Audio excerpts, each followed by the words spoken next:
Hey everybody, welcome back to the channel and to a new video. If you're new here, my name is Adrian Field and I'm an expat entrepreneur currently living in Lisbon, and probably you can see to the side of the screen here is my dog Pedro.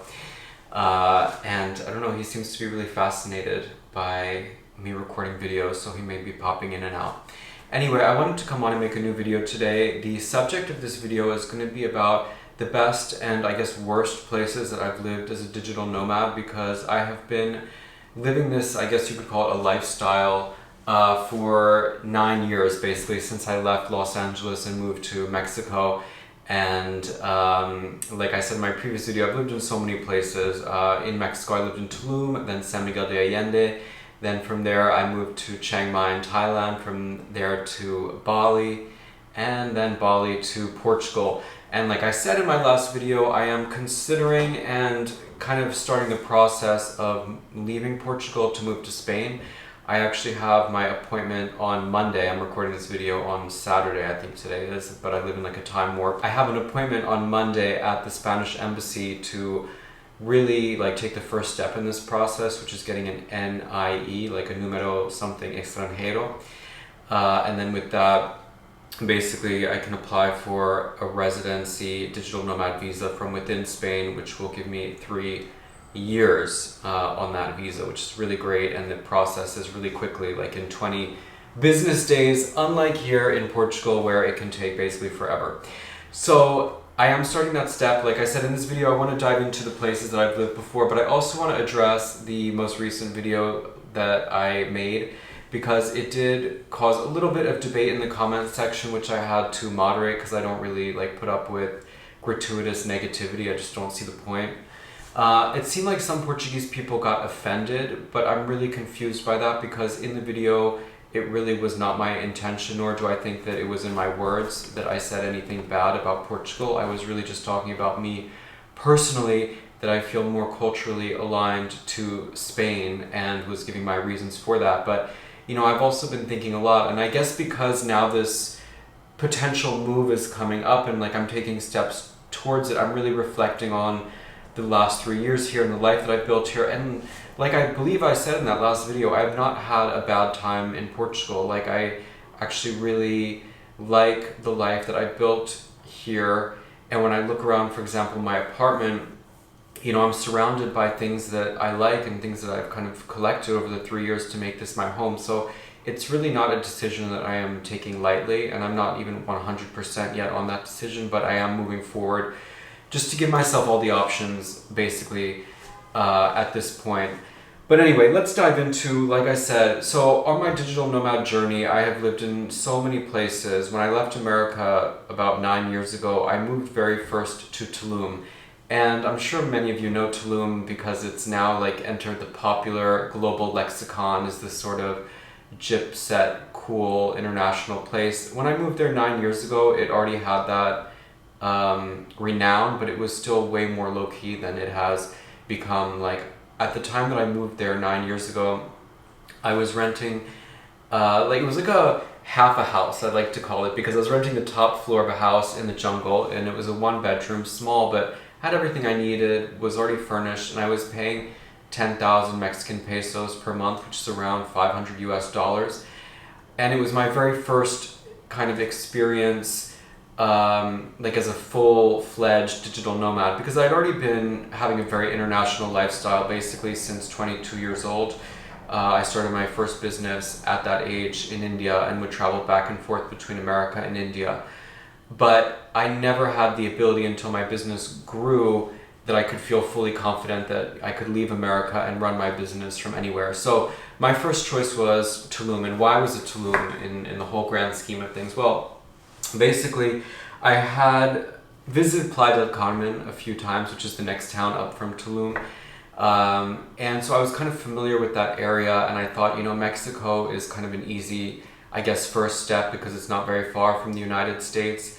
And at that time, you know, I didn't really have, I don't know, I guess it didn't like seem possible to be full-time in Asia, or maybe I didn't yet have the confidence to make a move like that, or wasn't even sure.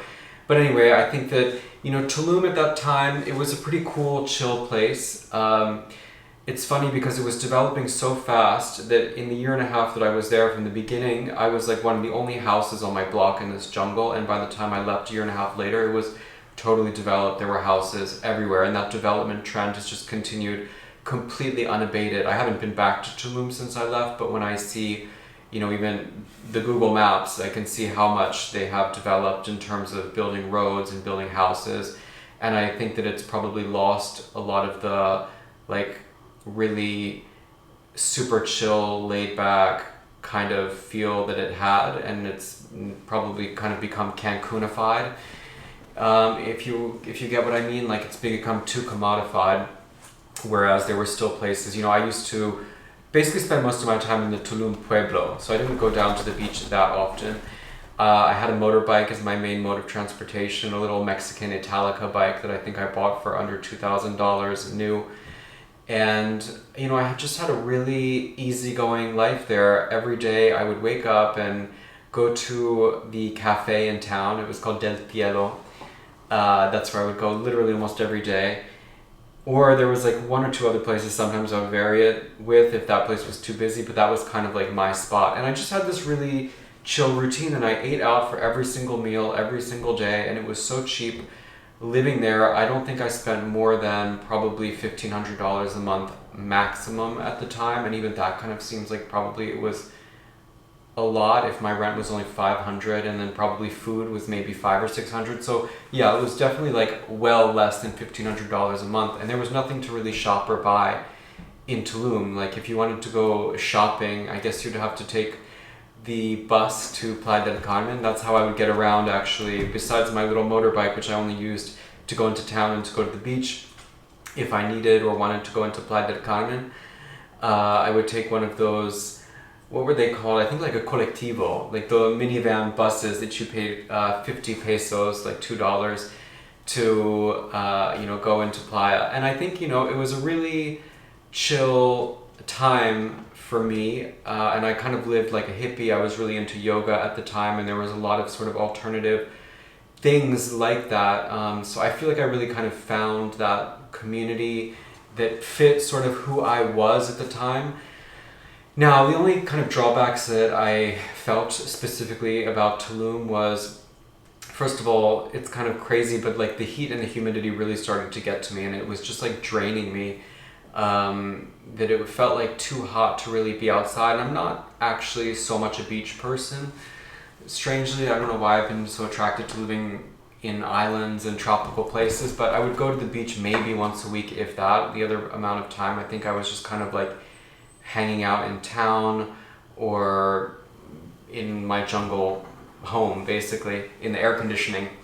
And so yeah, I kind of felt like, alrighty, after a year and a half here, I'm pretty bored with this, and I don't really like the direction that the development is going in Tulum. And so at that time, I had met people, quiet Pedro, I had met people who were having another home in San Miguel de Allende, which is this very beautiful colonial town in the center of Mexico. I think it was rated by Condé Nast Traveler as like one of the most beautiful towns in the world. So I was like, you know what, let me go check that place out. I took a 3 or 4 day trip there, booked an Airbnb, and I was like, wow, this place is stunning. I'm over Tulum, let's move to San Miguel de Allende, because let me be frank, this is kind of like my MO. Like I'll go visit a place, fall in love with it, and be like, all right, I'm gonna move. And I mean, at the time, I didn't really have much in the way of possessions in Tulum. Like my apartment was already furnished. I think the only thing that I had purchased was a television and a guitar. And I sold both of those and then just packed up my clothes and moved to San Miguel de Allende with like 2 big suitcases.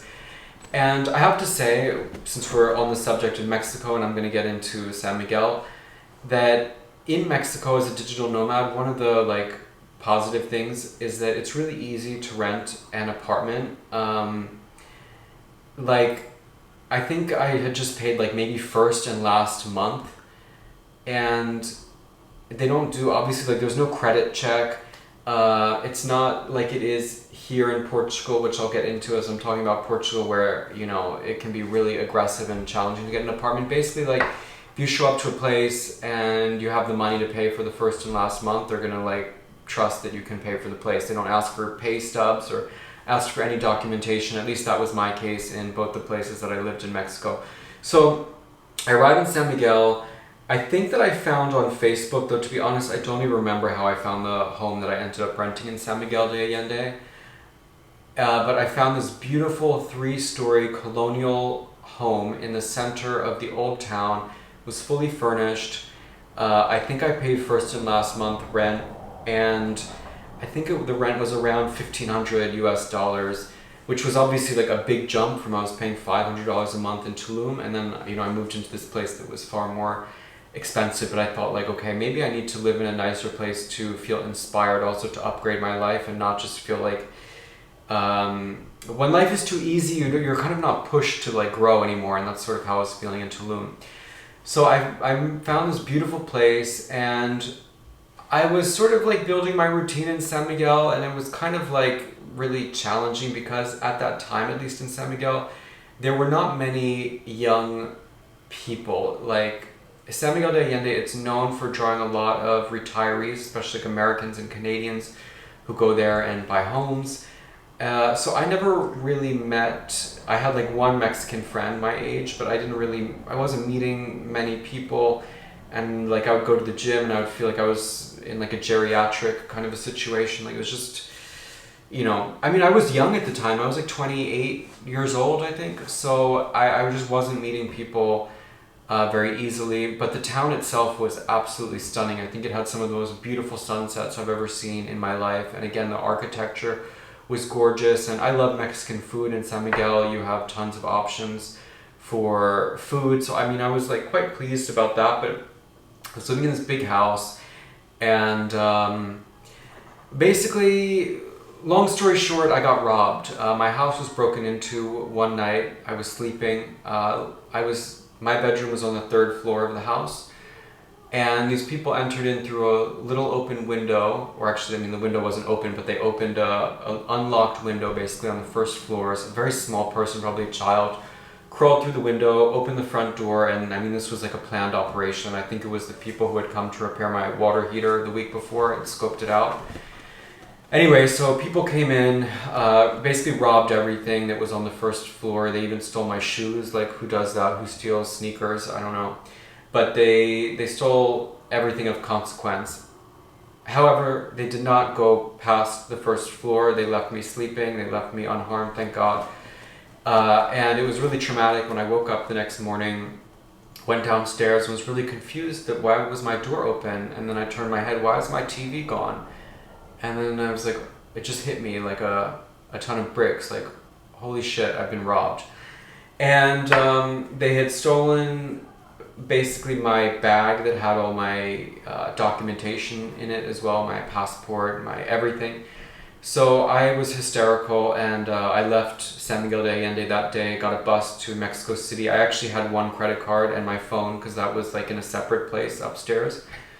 And I went to the American Embassy, got an emergency passport, and left because I was so traumatized. But what was interesting is that I think I was in Mexico City for 3 days during that process of getting the emergency passport. And I was like having this realization while I was there, between being like traumatized and hysterical. I was like, wow, this city is actually really cool and beautiful, and maybe I should have lived here instead of Tulum and San Miguel de Allende. And it's funny now, I guess, because Mexico City has become such a popular destination for Americans, to the point that like the Mexicans are totally fed up with it. And it has become, I guess, very gentrified. But even at that time, 8 years ago, there are really beautiful areas in Mexico City. I think Roma, Condesa, like these are already areas that are gentrified. And it's just beautiful. And I think that in Mexico you have a lot of positive things, like as an expat or digital nomad to like. First of all, the food in Mexico is amazing, and really cheap as well. It's just delicious. Cost of living is obviously less than a lot of places, certainly less than America, less than Europe. You have some really, great places to live, whether that be La Ciudad de Mexico, or I think Merida is another one that's really popular with people. These places have good infrastructure. Merida is like considered relatively safe, So, and what I love about Mexico specifically is like it has such a unique and great culture. I really like Mexico, and I think that had I not been robbed and had that experience, I don't know that I would have stayed, because already I was kind of feeling like I want to move on from there. But I don't know, now I think enough time has passed that I would even like want to visit again Mexico and spend some time there, because it's a beautiful place, and like I said, it has a lot going for it. So I think that Mexico is actually like a really great option for people who want to leave the United States. And you know, again, cheap and great food and a welcoming culture generally. I mean, I would say that the biggest negative probably is the crime. I think that I got a bit unlucky, but again, that's kind of how crime works, right? Like, you're just unlucky. So anyway, that was my experience in Mexico. So let's move on. Now, like I said, after getting robbed in Mexico, I immediately left. I got my emergency passport. I went back to the United States for a couple months because I had to redo like all my documentation that had been stolen and kind of just get my life back together. And I realized I really wanted to be in Asia. So my business has been in Asia my whole adult life, basically. And I was traveling around Asia. I started to visit Thailand and other places, because up to that point I had only kind of spent significant time in India where I had my business, and then Nepal where I have the business that I have today. And so I went to Thailand for the first time. I guess I was like around 26 or so, 27 maybe. And I really fell in love with it. Like, I still am in love with Thailand, actually. It's my favorite country in Asia. And the cost of living in Thailand, incredibly cheap. And I think that you get amazing quality because they have really developed the country in a outstanding way. I mean, I think still nowadays, you know, for $600-700 in Bangkok, you can get like a luxury 1-bedroom apartment somewhere with like completely brand new, all of these beautiful amenities. So I moved to Chiang Mai in the north of Thailand, and at the time I was paying around, I think it was just under $700 a month for a very luxurious 1-bedroom apartment in a very kind of like elite building in Chiang Mai that had a communal pool, and had like full-time security, and it was just really nice. Like, my bathroom was, to this day, the nicest bathroom I've ever had. It had a full Japanese style toilet and this gorgeous marble bathtub, and then like a separate shower, and just completely beautiful bathroom. So I loved that place. Again, it was fully furnished. This one actually had 2 TVs in it as well, I believe. It came like with everything included, I believe, if I'm correct in my thinking. Like, I maybe just paid electricity, but everything else, like the Wi-Fi, whatever, was included. And I really loved Chiang Mai, and I love Thailand in general. I've visited other places in Thailand. I've spent time in Bangkok. I've gone to Koh Phangan, Koh Samui, and I love Thai food. I love the Thai people. They're always smiling. They call it the land of smiles. The people are just friendly, and I truly love the culture. And I would have stayed longer in Thailand, except for the visa situation back then was really not amenable to being a digital nomad. I was on consecutive tourist visas, so you know, I could be there up to like, you get a 30-day visa, you could renew it once for 30 days in the country, then you have to leave and come back in. And you know, that just is not ideal when you're trying to, like, I don't know, build a life and make some roots. Now let me say this about Thailand, because we're talking about like the ease of life as a digital nomad. It again is a place where you are not required really to like prove your income when you want to rent an apartment. You just find it, and I think it was again the situation of just paying like first and last month, or first month and a security deposit equivalent to that month. Super easy, and again, just like a really great place to live. And nowadays they have the Thailand Elite visa, or they actually have, I think, some kind of visa that is used by digital nomads, where I think you just have to show like you have a certain amount of money in the bank, and then you can get at least like a 1-year visa that I think is renewable. So that is a great idea. I highly recommend Thailand as a place for, you know, anybody. Like, if you are a digital nomad, really cheap cost of living, great infrastructure, absolutely beautiful, nice people, good food, Really has everything going for it. Just again, like, my biggest issue in many of the places that I've lived is that as a single gay man, you can really easily feel isolated. And that's what I was experiencing in Chiang Mai. So let's move on. Now, the next place I moved to was Bali. I thought that I would spend like 6 months in Bali, then go back to Thailand and just sort of bounce around like that, and maybe even like discover some other places, be a true digital nomad, and not actually like I had done Mexico stay for such a long amount of time. Now, I arrived in Bali and it was sort of a low point in my business. I didn't have a lot of money. And I moved first to Ubud because that's where I had experience in Bali. I had visited Bali only one time before that. I think I spent around 3 weeks there. And I was not really still into yoga at that point. I think I was like moving out of the kind of yogi lifestyle, but you know, still wanted to be kind of in some proximity to that. So how does it work in Bali with renting a place? You go on Facebook, there are bunches of groups, and I found a place. I don't even know if I paid in that case first and last month rent. I feel like you just pay for however long you want to be there. Really easy, moved in, furnished place. And then I realized like, I'm not really crazy about Ubud. It was raining all the time. Felt sort of like a one-trick kind of a pony place. And I had a friend in Canggu, and she invited me to like hang out with her in Canggu. And I was like, you know what? This is the place to be. I got to move to Canggu. Of course, anybody who knows Bali knows now Canggu. It's almost like it's too much. It's too developed. And when I moved there, I think it was on still the up and up.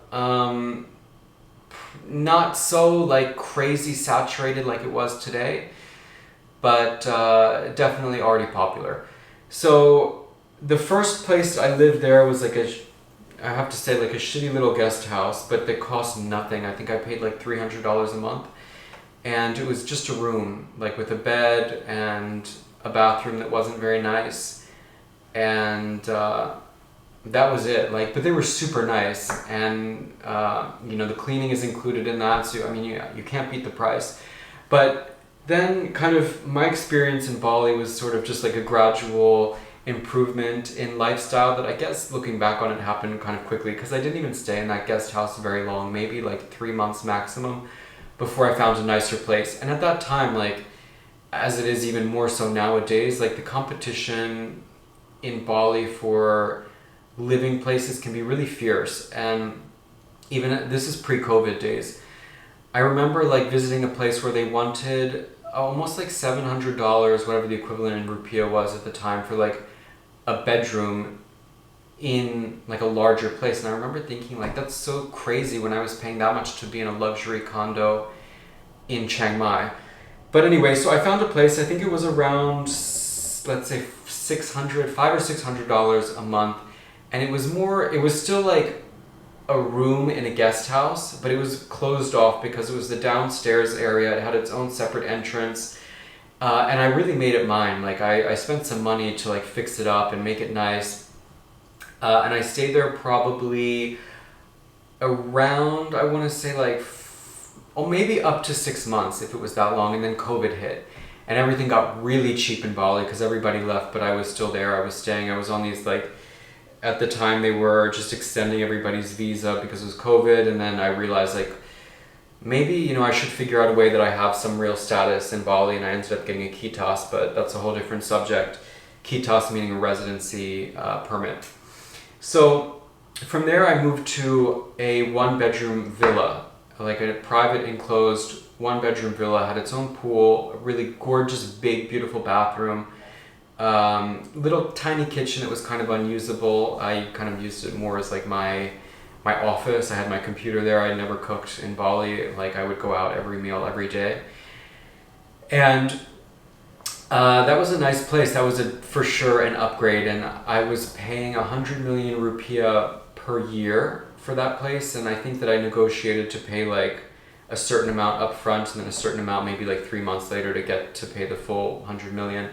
But even back then, 100 million rupiah was around, I want to say like 6.5 to 7,000 US dollars. So if you divide that up by 12, it really was not a lot of money to live in a nice place that had its own pool, that had the staff included for the cleaning and all of that.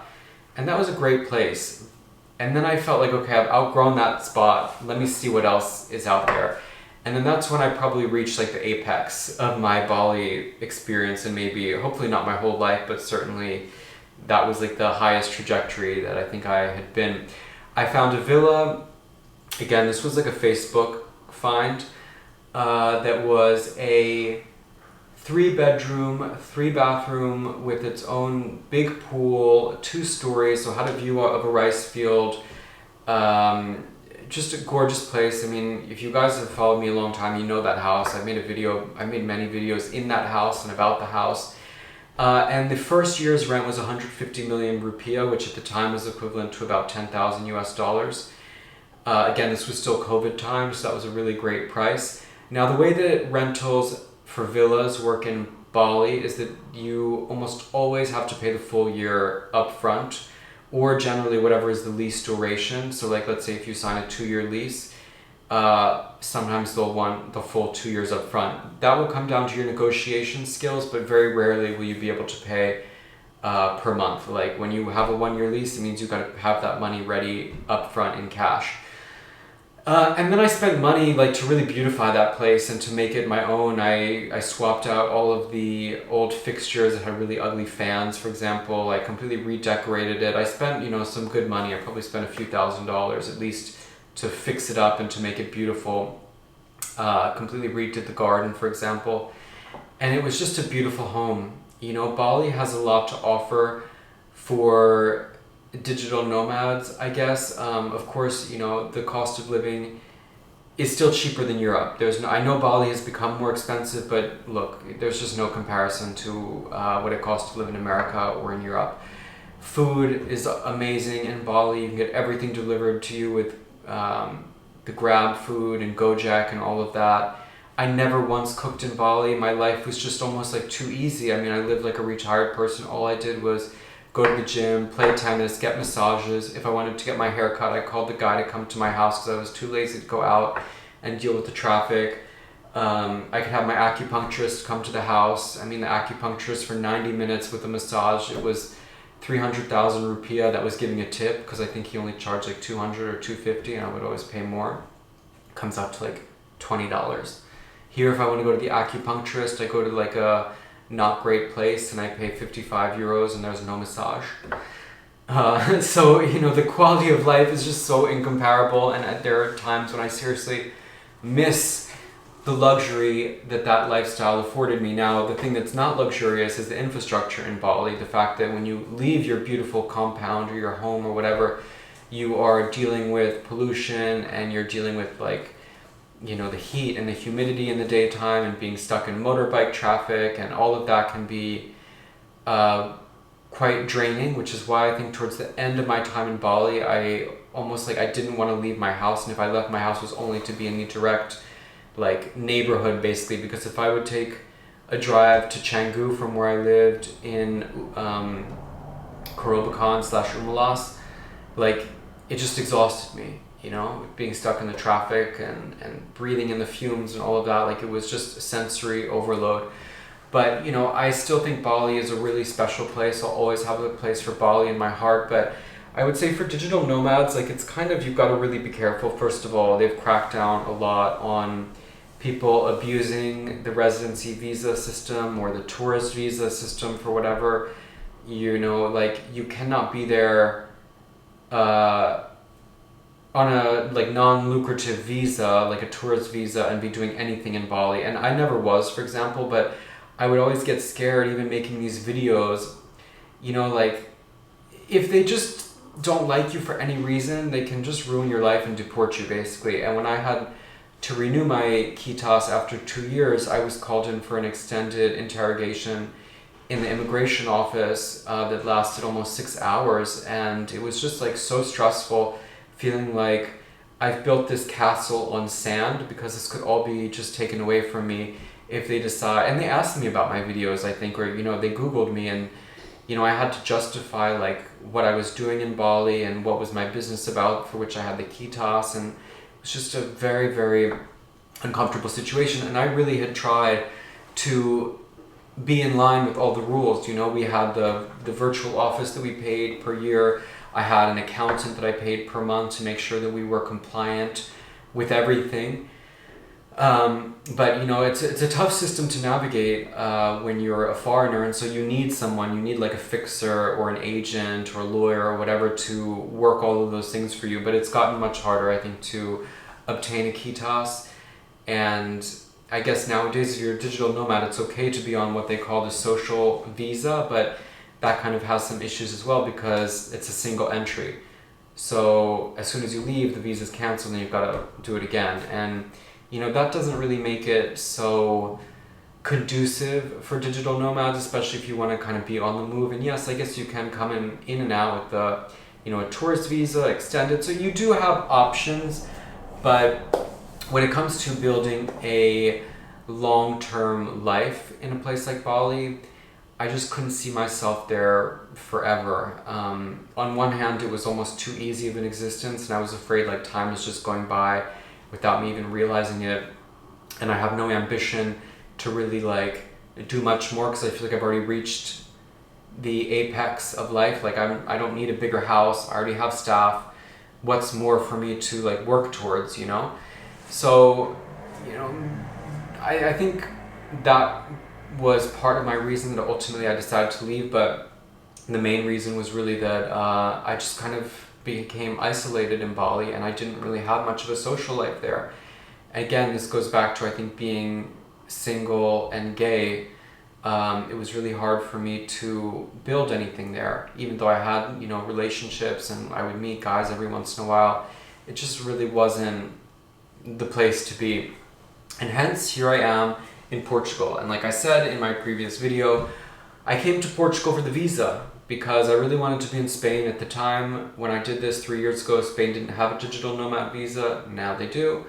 I came to Lisbon and I thought, this is a cool place. I could live here. It's my entry into Europe where I just want to be, I've realized about myself culturally. Europe is the place that I fit in the best, better than North America, certainly better than Asia. I feel I just belong to European culture. I speak several languages. And I don't know, I feel good here in Europe. And so, Portugal, I really feel like this is not there are many digital nomads here, right? But this is like a different class of digital nomad compared to the people that are bumming around in Thailand or in Bali, because already the threshold for entry here is much higher when it comes to the bureaucracy, having to prove your income. Like when you go to Bali, you can show up there, you have like, you can have $1,000 in the bank basically, and just sort of like make a go at it and hustle, have your like online coaching business or whatever, bullshit thing. Here in Portugal, and same like in anywhere in Europe, you really have to prove that you can support yourself. Like when I applied for this visa, I had to have 10,000 euros in a Portuguese bank account. I already had to have a lease before I even knew I was getting the apartment, and I had paid like 12,000 euros just to get this apartment. So already we're talking like 22,000 euros I had available in cash to do this whole, this whole bureaucracy thing. And again, just like it was very, very complicated. So the people who have chosen to move here, they have more money and they are, more like probably mature and savvy to go through this whole process. So I think that Europe, it's just a completely different ballgame. Obviously, this is a much more expensive place to live. This is the most expensive place that I have lived, I guess, certainly outside of America. And yeah, I don't even know if I would really recommend Europe for digital nomads. It just sort of depends where you are on your journey. Actually, I can say I wouldn't recommend Europe for digital nomads, to be totally honest, unless you're European and you can just easily move from place to place and you don't have to deal with visas. But like as an American or Canadian or whatever, and someone who has to deal with visas, I just feel like it's not worth the bureaucracy. I think if I were like knowing everything again that I know now, funnily enough, I think I would probably again choose Mexico, or maybe a place similar to Mexico, maybe like Colombia, though I visited Colombia and I didn't like love Bogota. I think Mexico is nicer, but I don't know, a place like that where the cost of living is much cheaper, but you still have great, I think, infrastructure and a great culture where you can also meet like cool people, like again, like a place like La Ciudad de Mexico, Mexico City. It's super cultural, you know, you have museums and you have art galleries and you have really cool trendy restaurants and you have all this stuff that like if you are a big city person will really appeal to you. And at the same time though, if you're not a big city person, you want to just like go and chill in Oaxaca in a beach town, like that's also a possibility. I just think that Europe is so expensive and dealing with the bureaucracy is a big headache, and you know, dealing with the tax system can be a nightmare. This is something that's giving me pause actually about Spain, is that I would lose, I think, a lot of the advantages that I have living in Portugal, moving to Spain, because I was one of the last people to get in on the NHR, non-habitual resident tax system, which is very beneficial for me because I earn all of my income from outside Portugal, and you don't have that same benefit in Spain. So having to potentially navigate a whole new tax system is really making me anxious when I think about this move to Spain, even though again, I guess, you know, at the end of the day, it just comes down to what is important for you. For me, like culturally, I really, really, really love Spain and I always feel good there. So there's a big part of me that like is saying like, go, you know, live it. And I do have this gift, or not this gift because I've created it, but I have this luxury or this liberty that I can live anywhere in the world. And why shouldn't I go and experience as many places as possible? And it's interesting because I was talking to my dad maybe a week ago or so, saying, you know, I'm thinking about moving to Spain, and there was like this judgment of like, well, you don't really seem to stay at any place for longer than 3 years or 4 years at a time. And even some people in the comments have made the same statement, but it's like, well, why should I? I'm not beholden to any place. Like, isn't life to have as many experiences as possible and to, you know, to be free? Like, why should I stay in any one place? Like, until I found, it's kind of like a relationship, you date around until you find like the place that just clicks, or the person that just clicks. And you know, the thing about where you live, I think that how do you know if a place is right for you until you go there and you experience what life there is actually like?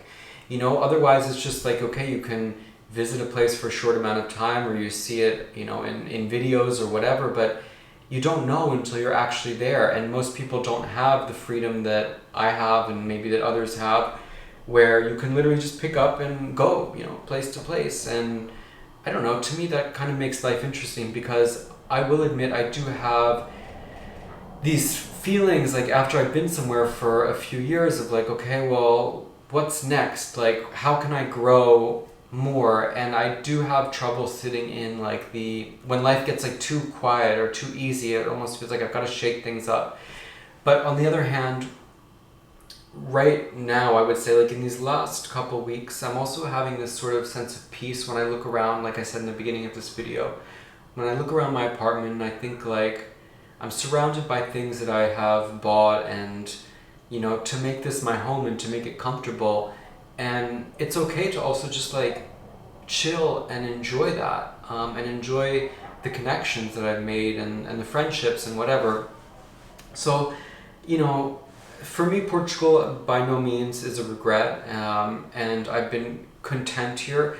But again, my soul really is very much wanting to explore life in Spain, just because when I'm there, I feel like I'm on a different kind of, I don't know, a very different feeling to how I feel here in Portugal. And I am curious to follow that, as long as the tax situation is not too cumbersome, basically. So, you know, that's kind of the end of this chat. It's so unorganized. I guess I've just gone through it chronologically for you, like breaking down, the places in my life. But I hope it's giving you a sense of the differences of what you can expect kind of in each of these places. I really appreciate every place that I have lived. I feel like they have all brought me something, like a new dimension to my life. If I had never moved to Mexico, I wouldn't have learned to speak Spanish. If I didn't go to Thailand, I think that, I don't know, like for me, Thailand is just a happy place. It's a place I'll always want to visit again and come back to. I just feel a special thing for Thailand and Bali. Similarly, I think that those 4 years in Bali were an incredible experience that helped me grow as a person. And I don't know, I really feel like I came into my adulthood in Bali, because that's where I turned 30 and like again built this life of going from like a teeny little guest house into managing and living in a beautiful villa that I had decorated and made my own. And then, here I feel like I've really become a grown-up. Portugal has really accelerated my personal growth, and I'm proud of what I've done here, and we'll see what comes next. But anyway, I've once again talked myself nearly hoarse. So I thank you guys for following along, and until the next time, take care, and I'll see you later. Ciao!